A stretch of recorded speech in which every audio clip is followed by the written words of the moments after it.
Give her a big hand.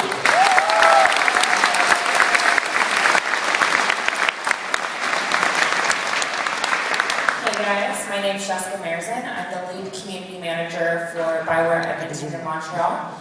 We work on Dragon Age and Mass Effect.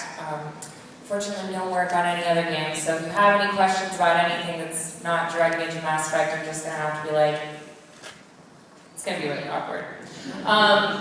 We are so excited to be here. This is our first trip. I've worked at BioWare for about a year and a half now. Before that, I was a crazy, passionate fan, hopefully like many of you. Holly and I have been cosplaying for years, and we always come back and end up doing BioWare cosplays.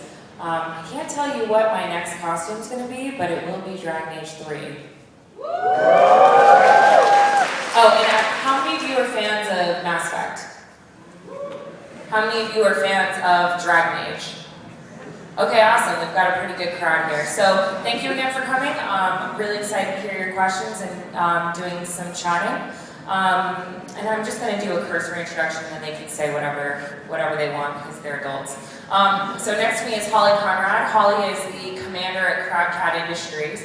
She designs and wears a lot of our walk-around convention costumes. She did an amazing animatronic Grunt and Rex. Garrus, this is like her 5th Shepard costume. She was featured in a movie, a documentary directed by Morgan Spurlock called CovCon Episode 4, A Fan's Hope. Has anyone seen that? You should go watch it. Oh yeah, some people have. Cool. Those 2 people. Anyway, and she also has a show that I'm on called Try This at Home with Crabcat Industries. Oh, some people are sick too. And that's on the Nerdist channel. And Holly is gotten picked up as a wardrobe consultant for the Mass Effect movie that is years and years away, but you know that the costumes are going to be in good hands for that. And Chris Priestley has been a BioWare legend for years. He's been with BioWare as long as I have known what BioWare is, which I've been stalking the forums for far longer than I would like to admit. So Chris has been around since the Baldur's Gate days. He's been a fan of BioWare since before then. Yeah, good.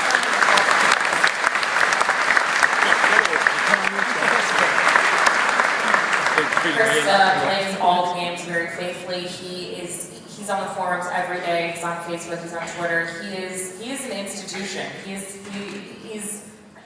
everything community. I sound a little like they are. I'm sorry. I get a little sultry. But yeah, why don't I let you guys say whatever you want, and then we'll give it back to Lion before he takes the mic away from me. I think Jessica already said most everything for me, but I'm just going to say I'm Commander Shepard, and the Gamex convention is my favorite convention on the Citadel.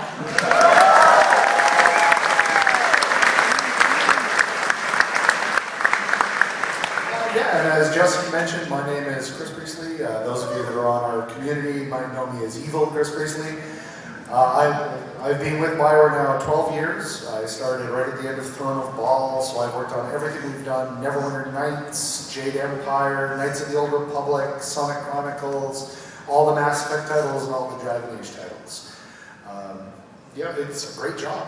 It's one of the best, the 2 of us have among the best jobs in the company because they have to do all the hard work making the games you play, and we just get to fly to wonderful places like Sweden and talk to amazing fans like you. So we have really the best job. But yeah, thank you all for having us here. This is our first trip to any of the Nordic countries at all, our first trip to Sweden. Really hoping it's not going to be our last. We've had great time here in Sweden so far, great fans. As Jessica mentioned, traveling from the other countries as well, Finland, Denmark, Norway, everybody coming out to see us here. It's been absolutely great. And we're looking forward to answering your questions. Now, I'm going to be the evil guy, and I'm going to say, we can't really talk about Dragon Age 3 yet. Oh, we want to. We really do. We really want to, but we don't want to be that company that makes all the bragging promises, because we all do. It will be the best ever. You'll like it. Everybody does that. We don't want to do that. When the game is ready, and our team, Mark Dar, our executive producer, Mike Laidlaw, creative director, when we can start talking about it, we want to say, yeah, it's really good. We think it's great. Here's why. And we'll show you. Until then, really all we can say, it is coming out fall of next year. So sometime kind of September to December, somewhere in there, as long as the work goes well. It's going to be in the Frostbite 2 engine. That's the same system that works on great games like Crisis, Battlefield, so it's going to be really, really pretty. But other than that, we can't really answer questions about, oh, is so-and-so character going to come back? You know, where are we going to go play? What feedback did you take from Dragon Age 2 and Origins that's going to be amazing? We want to talk about it, but we really can't. So just keep that in mind as you ask your questions. But other than that, ask us anything. Past games, questions on Mass Effect, Dragon Age, that sort of thing. We're happy to answer them. Lion. Right. Bring it.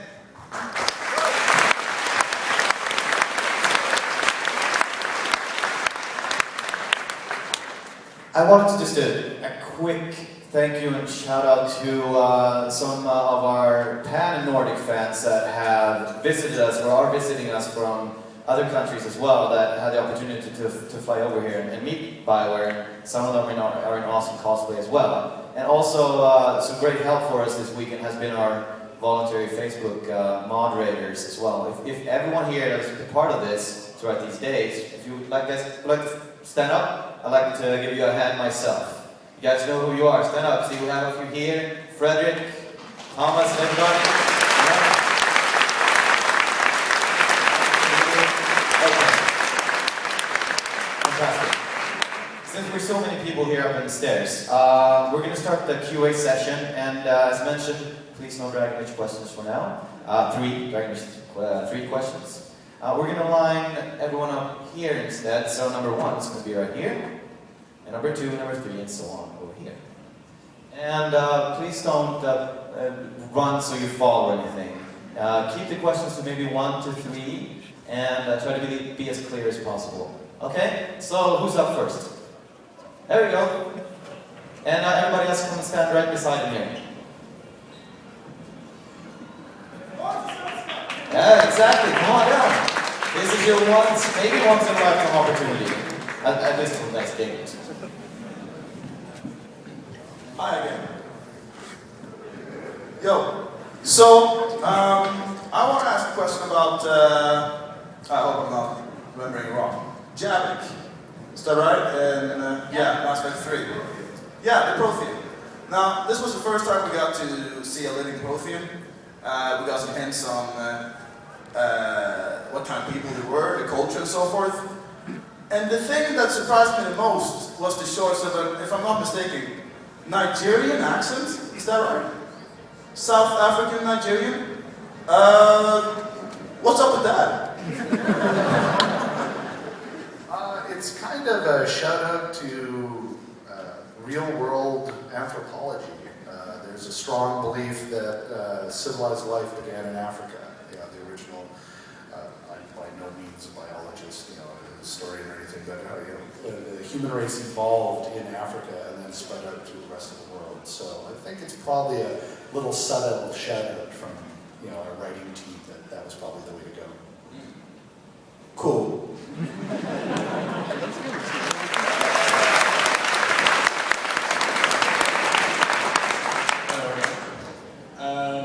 So, you mentioned the faraway Mass Effect movie. Okay. Is there any possibilities of you guys talking about other ways that franchise might evolve, more games, spin-offs, stuff like that? I think one of the amazing things about being in BioWare and about the 2 franchises that we're doing at Edmonton, Dragon Age and Mass Effect, is that we have some really strong partnerships with people who make amazing things. We have Dark Horse Comics, who's created spin-off worlds. If those of you, anyone is interested in playing Mass Effect 3 Omega, which is coming out, and you want to find out how Aria lost Omega, there's a comic for that, Mass Effect Invasion. We have today the Mass Effect anime, Paragon Lost, which shows a little bit of backstory about James Vega. What was he doing during Mass Effect 2? Those kind of things. And we have an amazing business development team who goes out and they find companies that we want to trust with our IP. We've got a really great partnership with Legacy, who is doing the Mass Effect movie. And I think for us it's limitless. We really want to create a rich universe that has novels, that has comic books, that has films, that has animes. The possibilities are endless, and I would say that the way we can do more of that is, let us know what you would like to see. If you would like to see, a Mass Effect game on the tablet, we already have Infiltrator, but sky's the limit. We're doing Wii U coming up next, so we're really trying to take quality and expanding it out. And if the opportunity is there and we think it makes sense, we'll definitely. Okay, I had one more question. Before Mass Effect and Dragon Age, BioWare mostly worked on other licenses such as Star Wars and Dungeons & Dragons and all that. Now that you're partnering with EA and all that, is there any particular EA franchise you'd be interested in making an RPG based on, or is it strictly your own stuff from here on out? At the moment, we're focusing on our own material. We've built great, rich universes with both Mass Effect and Dragon Age, and there's a lot of stories going to be told in these areas. We did recently announce that along with Dragon Age 3 that will be coming up next year, we will be making another Mass Effect game. No real detail on that yet. The only thing we've said is it will not be a Commander Shepard game. Commander Shepard's story was Mass Effect 1, 2, and 3. But Mass Effect is a great, rich universe, and whether it's a game set after Mass Effect or before Mass Effect, or with other characters at the same time in a different part of the galaxy, there's great opportunities there. But right now, we also announced that we're working on a secret project. Another new IP coming from BioWare, and that's going to be a brand new game, neither Mass Effect nor Dragon Age, but again, something of our own creation. So currently, those are the three things that we have on our plate. Okay, thank you.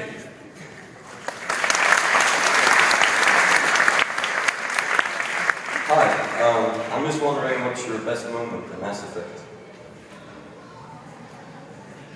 Mine is, the revealing of Shepard in, all the games. I get it. Question what you mean by best. I think probably my most intense, powerful moment ever, and I don't want to ruin it for anybody who hasn't played it yet, but they'll get it when I say it, was the Morden bit in Mass Effect 3. I know, I'm a huge old softie. But yeah, when we play the games as developers, we don't get to play it the way you do, because the games are still being made, and often we'll get an email, okay, the new build is stable, everybody can start playing it, but the cutscenes may not be in yet, or all the VO may not be in the game yet, and any VO that's not in the game, you sound like Stephen Hawking, you talk like a robot, and that's always kind of fun. But finally, the whole mission with the Krogans and everything, Tuchanka took place, and I was finally playing it the first I was playing it, and playing along. Oh, I'm really playing it. Oh, what's going on with Morton? Oh, no! I was so upset. My roommates were like, what? What's going on? I was almost in tears. It was terrible. I would just have to say that the Spectre induction in Mass Effect 1 has always been one of my favorite moments. I have a ton of favorite moments, but that was kind of when I was hooked on the series. Because first I was like, yeah, I'm in space, it's cool, what's going on? And then all of a sudden I was like, oh my god, I'm in space and I'm awesome. And it was amazing. Yeah, I have such a hard time choosing. Romantic heroes.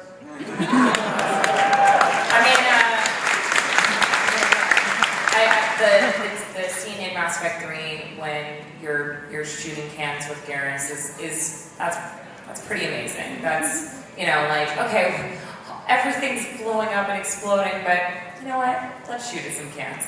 But I think my overall absolute favorite moment from the entire franchise was at the very end of Mass Effect 3, the conversation that you have with Anderson. I think that was the first time, and I've been a BioWare fan for ages, and that was the first time I realized how much I cared about my characters and how much I cared about Anderson, and then I was like, oh my god, Anderson is kind of a father figure, and him telling me that he's proud of me is not just him telling Shepard that he's proud of Shepard. He's basically saying, Jessica, I am so proud of you. You have done a really good job. I'm like, thank you so much, Anderson. Please don't close your eyes. But lots of favorite moments. Thank you.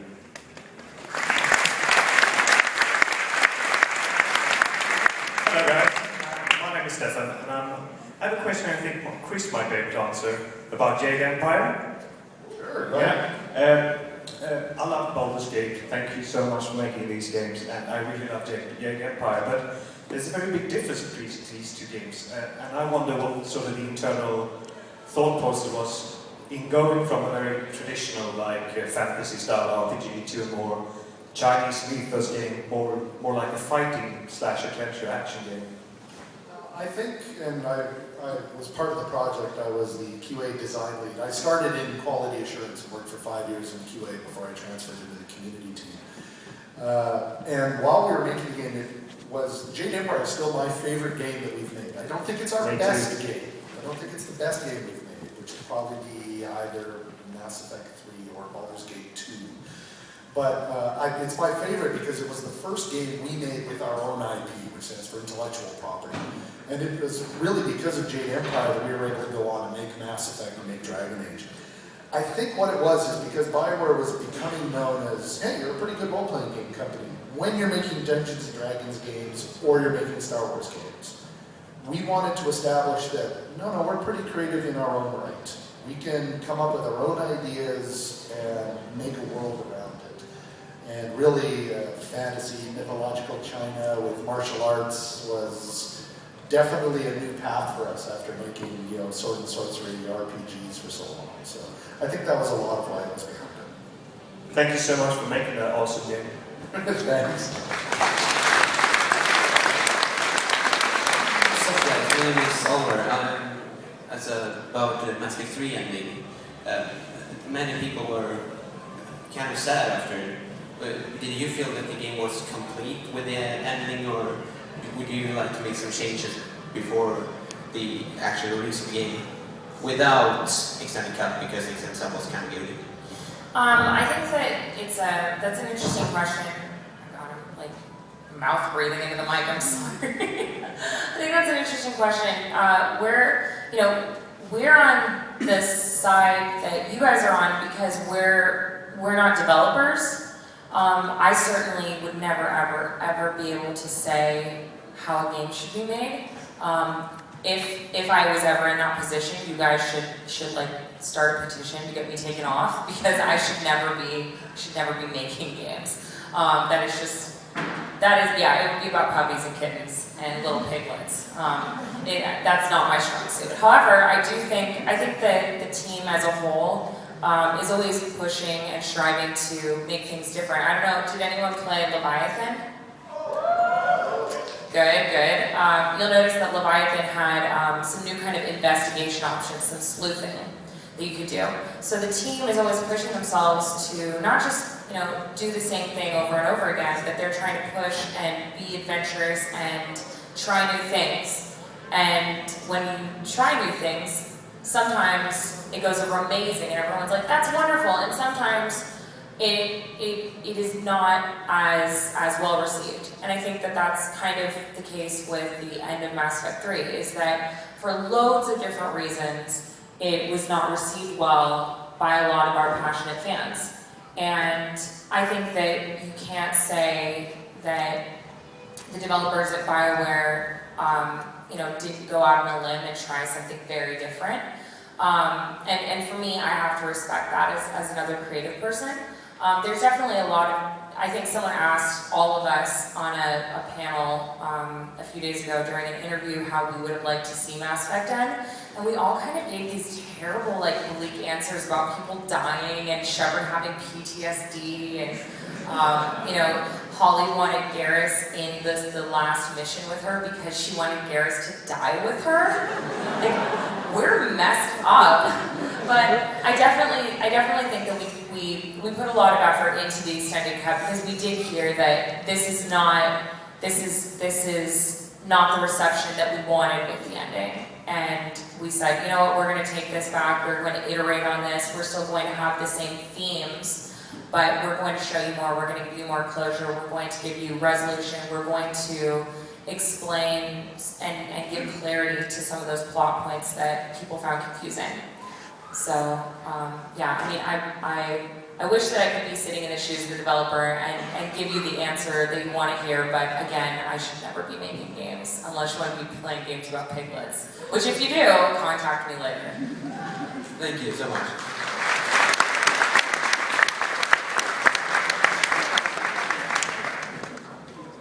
Hi, I'm a heavy role player, and Mass Effect started off as a role play and action with very heavy choices on character building, etc. But that was scaled back in the sequels.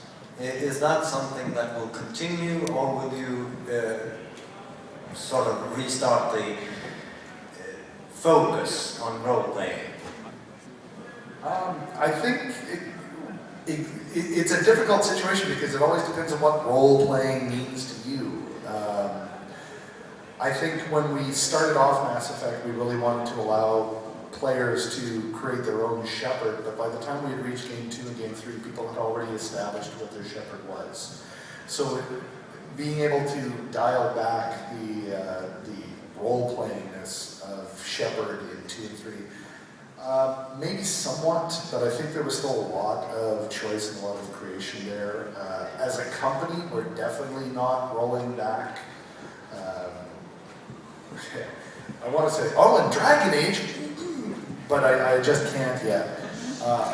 Exactly.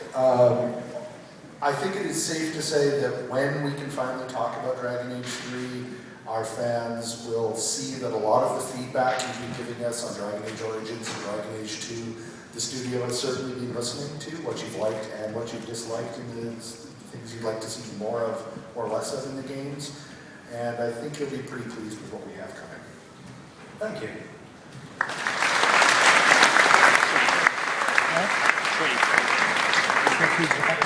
Hi, my name is Peter, and I'm wondering, what would you say is the BioWare formula that makes the BioWare games so special?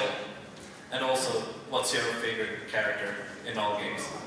Our formula is lots and lots of coffee. I think it's really relying on story and character. It's always the backbone of our games. We always try to improve the graphics, improve the combat, improve the animations and cutscenes are certainly something that we're really focusing on and improving. But really the backbone of, I think, what a lot of fans think of as a BioWare game is the story, the relationships with your party NPCs, the characters you meet, the enemies that you have to fight. So I think overall that's probably the formula, is start with a really great idea, work out a really good story that you're going to be able to tell from that idea, and then add in, you know, amazing gameplay, amazing cutscenes, amazing VO and sound effects and music to create a great experience. In terms of, the second question was favorite character? Favorite character in all games, of course. Oh, in all games? Oh, that's much harder. I'll take three. For past BioWare games, my favorite character is from Jade Empire. Is a character called Sir Ponce von Fontelbattle, the Magnificent Bastard, or known as the Outsider. He was my favorite. For the Dragon Age franchise, it's Varric. I love Varric the Dwarf. I think he's a great rogue and an amazing character. And for Mass Effect, it's the Elusive Man.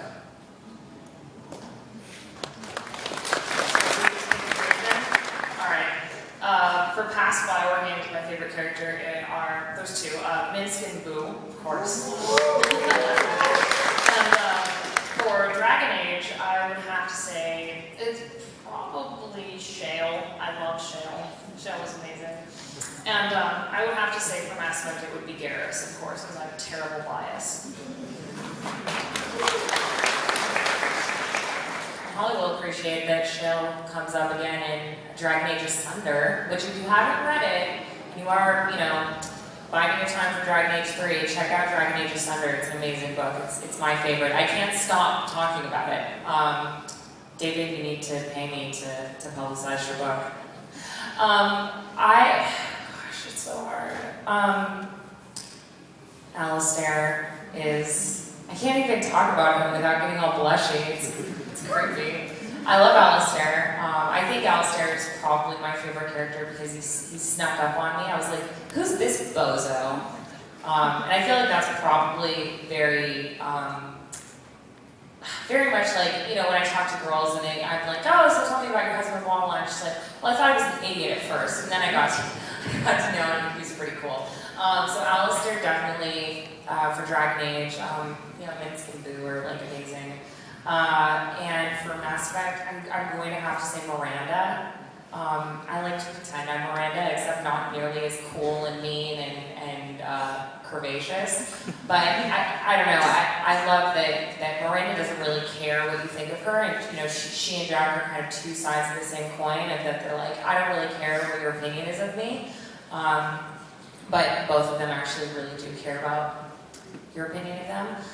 So, gosh, I'm getting all like charactery. And to answer your first question, I personally think that sets BioWare apart from other things, is characters.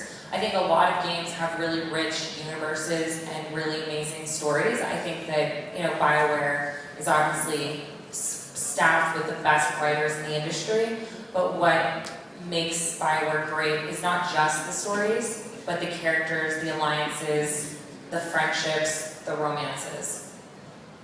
My favorite character is Tali, obviously. Woo! This patent is rated Peggy 18. Okay. No, come on. Banned for all ages. I have a couple of questions. Now, the first one is, this is apparently an important moment for Mass Effect's history or something, but where's Casey Hudson? I want to know that. Casey is back in Edmonton. As I said, Mass Effect is still in the works. We have DLC Omega coming out later this month. We're working on the Wii U game. We're working on Mass Effect Trilogy. Casey is supervising the live-action movie that's in the works. Casey's extremely busy, so you know, definitely still going, but you know, he's definitely around. Okay, now my next question is probably one of the most important. Everyone who believes in the indoctrination theory, raise your hands.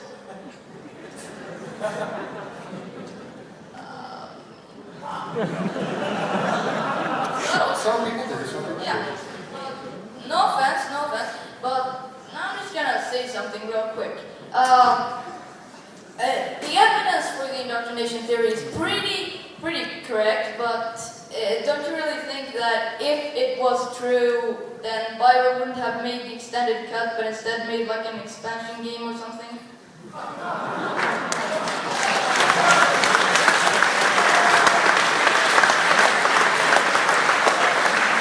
I think you should work in the industry. Why not? Yeah, this is like young Casey Hudson up here. I think that the team definitely has a lot of intentional metaphors. I mean, there are crazy dream sequences in Mass Effect 3. There's no way you can say that Mass Effect 3 is just a literal, like, exactly what you're saying is what's happening, especially because you've got